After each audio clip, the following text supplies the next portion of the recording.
What is up, everybody? It's Base Jalarian, and welcome to Not My Closet and Not My Face. It is hot as fuck today. It has been hot as fuck the past couple of days. I tried to film this video before in my closet. On top of me not really feeling that well today, it was just so hot. I nearly passed out. I had to stop the recording. I had to lie down. It was a big mess, and yeah, that's why we are filming on my bed today, in my bedroom, with ventilation, and not me dying. The main goal is to not die, so we're gonna do a video today this way, and that is going to be my manga haul for the month of June 2018. Being that this was the month before Anime Expo, there were a couple of titles I had to pass up upon. There's not going to be a lot of impulse buys, not a lot of volume 1s today. And you're going to see a lot of things. Well, you're not going to see a lot of things, actually. There's like a long list of books that I could not get this month that I'm planning on getting later. So yeah, I don't know why I had to explain that to you. You obviously don't care. You just want to see the shit that I got today. So we're just going to move right along to that. And we're going to start with like the new shit. And we are going to begin with Clawdeen. This manga is a very old manga. I do believe it was made in like the 70s, if the copyright is accurate. And it is by the same author who did The Rose of Versailles. So this manga has quite the pedigree. It is thin as hell. It is very, very thin. But it's still an excellent story. It has beautiful art. Beautiful, beautiful, fanciful art. Like, holy shit. Like, I cannot even begin to describe how fucking fancy-ass this story, this art is. But this is a story about a trans man who is called by the name of Clawdeen throughout the entire fucking story. And I don't want to spoil anything for you, but I just want you all to know that Clawdeen does not make it out of the story happily. Nothing really goes right for Clawdeen. Clawdeen is a very tragic hero in this story, and things do not end well for him. So if you are getting this thinking it was going to be like incredibly progressive, one, it was written in the 70s, but yeah, so maybe don't go into this expecting a very like woke, very progressive sort of series. Go into this expecting very high dramatics, very high tragedy. Just go into that expecting that, because I did not go into this book expecting the wild tragedy of Clawdeen. And yeah, but it is a beautiful, like beautifully like written and beautifully drawn story, and so I still highly recommend it solely for that. Next up, we have my solo exchange diary, volume 1. I was very, very pleased to know that this is volume 1, and this will not be the last we see of Nagatakabe. Volume 2 is coming out later, like early next year, I do believe, so I'm very, very excited for that. But it's just more of the same stuff. If you liked my lesbian experience with loneliness, you will like my solo exchange diary. It is more of the same existential crisis, family issues, mental health issues galore that we have come to know and appreciate from Nagatakabe.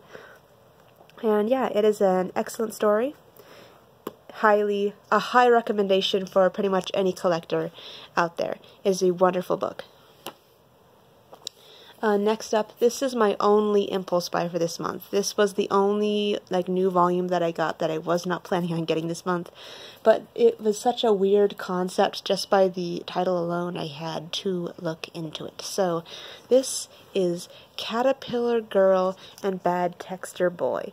I was expecting maybe more of a comedic, more of a bizarre premise solely based on the title, but this manga is really depressing.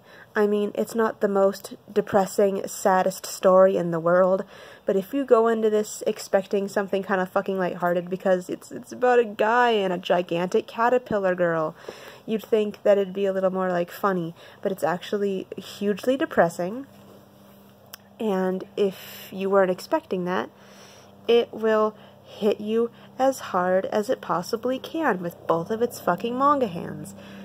Yeah, this is a single volume manga. It is not a volume 1, it's just by itself, it's on its own.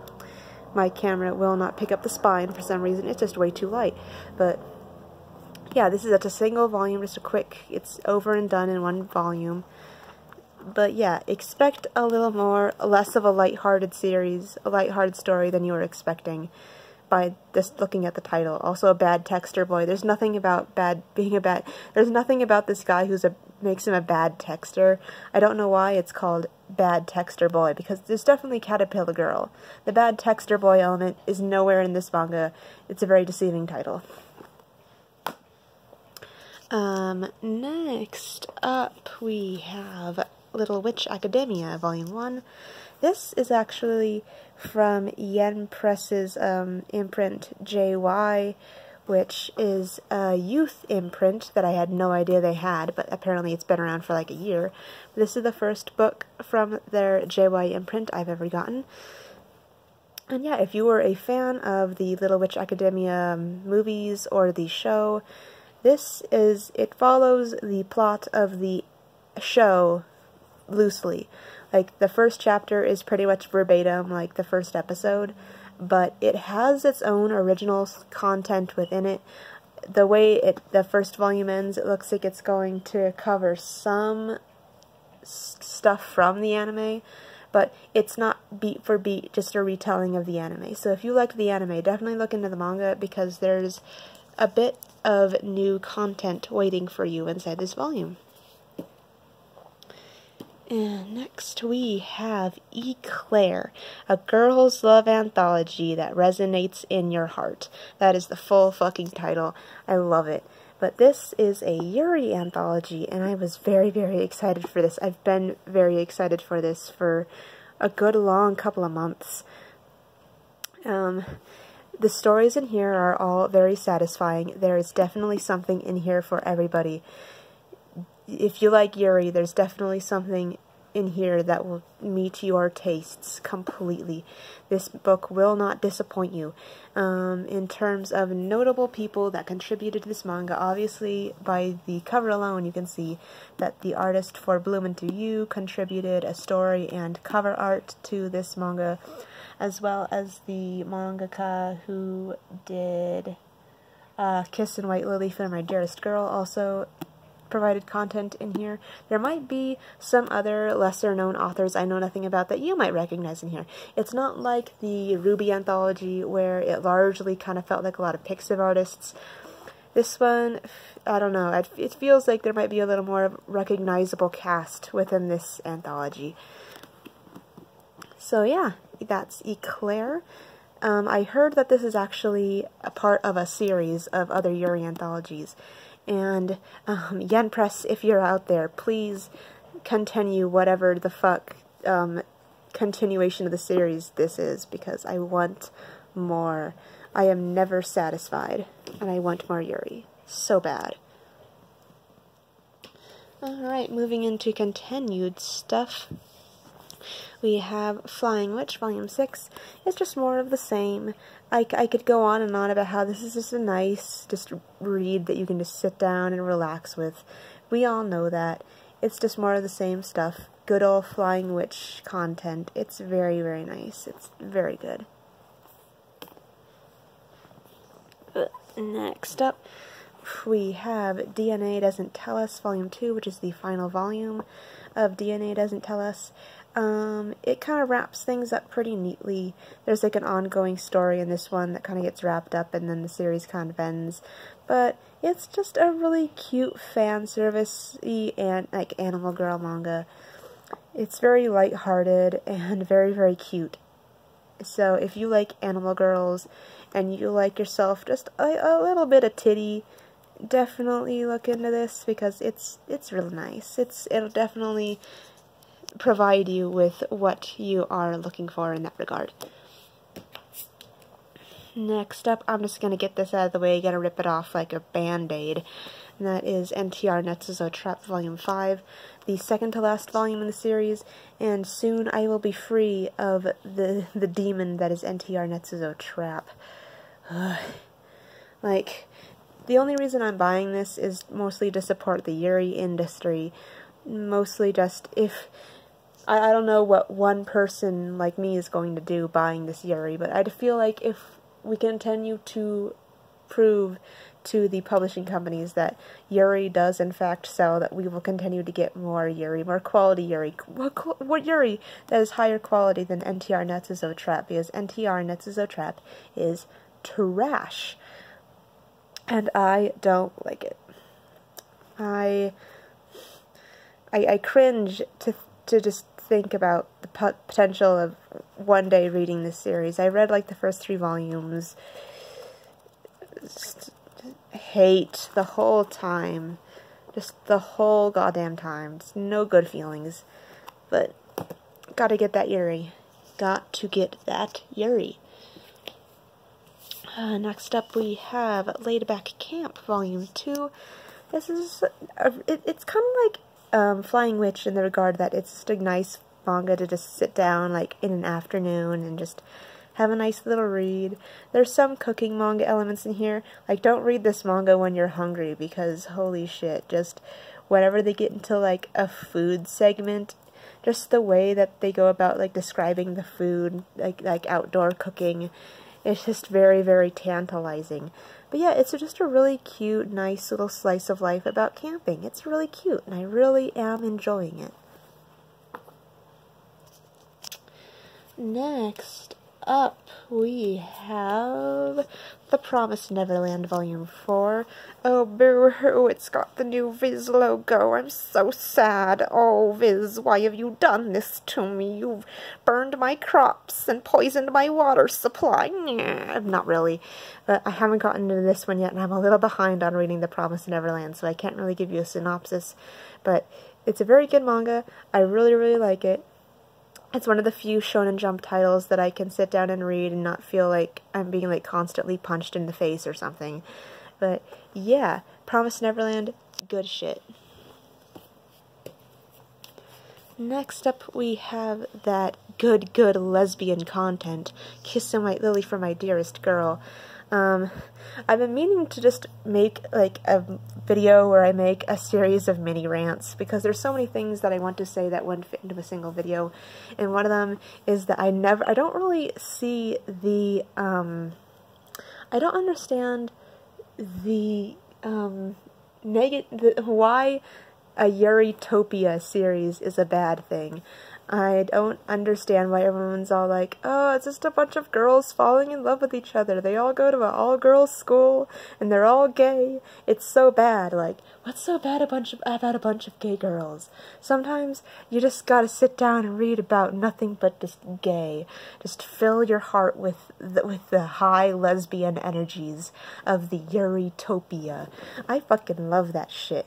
Kissing White Lily for My Dearest Girl is my shit. I love girl-on-girl romance.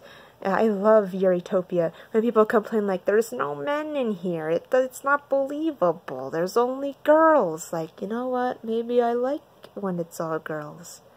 Like, I have such, like, strong feelings for dumb shit. Like, I like girls, man. I just like girls falling in love with girls. Can't I like girls, like a series of just girls falling in love with girls without someone being like, yeah, it's a Yuritopia, it's bad because there's no men. Like, fuck men. I know I'm married to a guy, but fuck men. Next up we have Cardcaptor Sakura, Clear Card, Volume 4. I haven't gotten into this one yet, but I'm very, very excited to. I'm slightly worried because there is a thing with Clamp. I know there's a title that's like Clampitis or something, where whenever Clamp tries to make like a sequel series to one of their like really popular hyped up series, it never like turns out well. But from what I've heard, Cardcaptor Sakura hasn't fallen into that trap in that regard. I really hope it doesn't, because I fucking love Cardcaptor Sakura. Yeah, haven't gotten into that one yet, though. Next up, I finally broke down, and the only reason I finally broke down and got this is because Barnes & Noble is having a buy two, get one free yen press sale. Did I say buy two, get one free? My memory is so bad, it's so hot. But I finally picked up Kineo Mosaic Volume 6, and it hurts so much because this shit's $17 and I don't understand. But yeah, it's just more of the same cute stuff. I just finally decided to drop my money on it because of the sale. And Volume 7 is coming out soon, and that'll probably be added to the backlog like Volume 6 was. But yeah, I mean, I really wish it wasn't $17 because it's so cute and I love it so much, but it hurts so much to buy because I don't understand why it's $17 and I never will. Next up we have Silver Spoon Volume 3, another thing that came in yesterday, so I haven't read it yet, but I'm very, very excited to. I love this series. It's just so nice. It's so chill. It's just, it's kind of educational in a way, but not like to the point where it feels like it's boring. It mixes things very, very well, and I really, really like it. Sorry, I can't really say much about it. Have not read it yet. Next up we have the final volume of Sweet Blue Flowers. Very, very excited. I've blasted through this motherfucker. I'm so happy about just everything about this manga. I loved it so very, very much. And my only hope is that enough people buy this and enough hype, like, just kind of builds up from this, where somebody will rescue, Wandering Son, right. Please, somebody, please rescue Wandering Son, please. My heart. Like, I'm just really, really sad about the fact that a really good story like Wandering Son isn't available to like, the general public, because it should. But, yeah. Hopefully, maybe, if we cross our fingers and perform some kind of crazy seance, pray to some gods, maybe someone will be like, Sweet Blue Flowers sold pretty well, maybe we should republish Wandering Son, maybe. Next up we have Love and Lies, Volume 6. I fucking love... Is her name Lily? I fucking love Lily. I fucking love her. And she does not deserve what happens to her. At all. Like, as a whole. Like, she does not deserve any of this. She is my favorite. And I'm so sad. She's my personal best girl. Like, God. She does not deserve the shit. She doesn't. My waifu does not deserve this. Next up we have Golden Kamui Volume 5. I think this is the dude. I'm really bad with like faces and names, but I'm pretty sure this is the dude that just says erection all the time. Like, I think they say he says hard on. I don't know if I should flip through this. There's so many shots of people shooting people. Maybe I shouldn't bother. But yeah, this is the guy who just randomly says hard on or erection all the time, which is fucking hilarious to me. But yeah, Golden Kamui is great. Love it. Next up we have To Your Eternity, Volume 5. More depression. Just what we needed this month. More sadness. Like, when is Fushi gonna get a break? When is my son gonna get a break? Never, probably. This manga's just about sadness. Like what the fuck? Next volume preview. Prepare for even more sadness. Like, please, my heart. I'm so tired. Next up we have Aho Girl, Volume 7. Just more stupid, dumb comedy shit. Just more of that good, dumb comedy garbage that I love and cherish. And it clears my pores and waters my crops. And I just need some dumbass, mindless, soulless comedies sometimes. Just nothing, just comedy with no substance. Just comedy just for the sake of being stupid. But yeah, I just love Aho Girl. It's great. Next up we have again Volume 3. Haven't read this one yet, but I'm very, very excited to. Very, very pumped to see what happens in this manga. Absolutely hyped for again. It's a very good story, and if you haven't checked it out yet, please do. It is really good. Like, very, very good. Next up we have Mononoke Sharing, Volume 2. Titty Edition. I was about to flip through it as I was saying Titty Edition, like I didn't remember there were titties. But yeah, just more Kokyo Shinjin nonsense.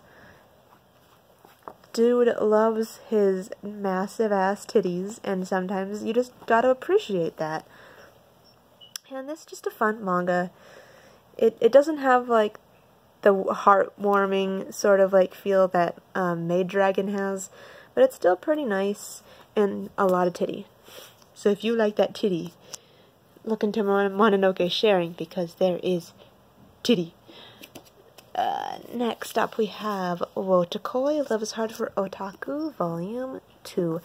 This is such cute manga. I fucking love it. It's great. Highly relatable stuff in these mangas. Absolutely love it.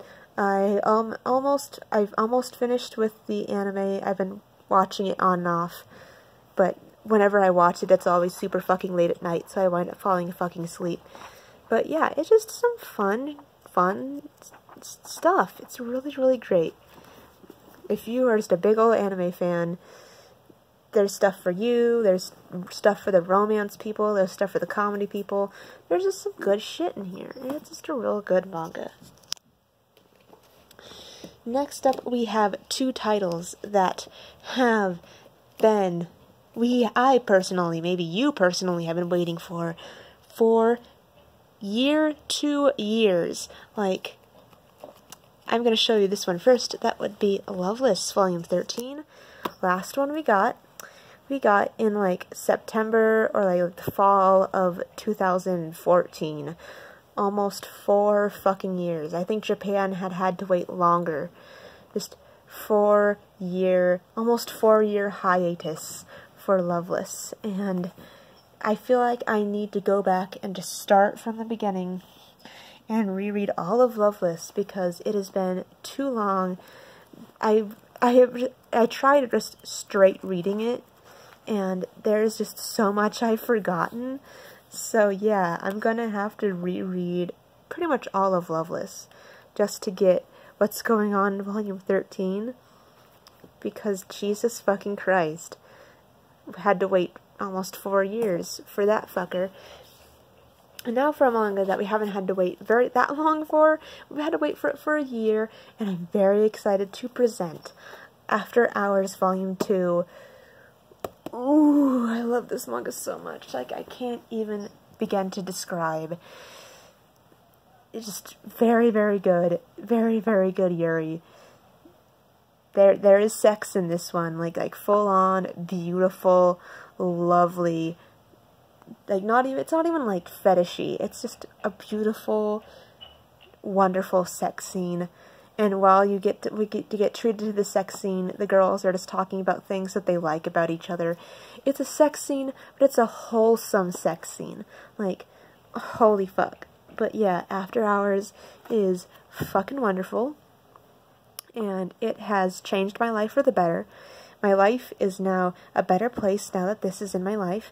And the third and final volume is coming out later this year, so we don't even have to wait a whole year for the next one. But lads, we're gonna get it a lot sooner than this one. So there's gonna be a bit of a wait, but not that much of a wait.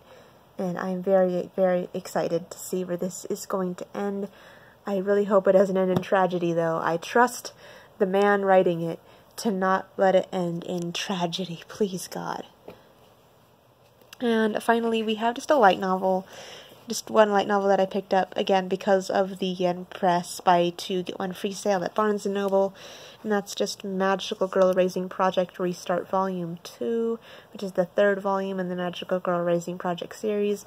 Volume 4 is coming out soon, so I figured I'd pick up Volume 3. I'm probably going to read this, maybe on the Anime Expo trip.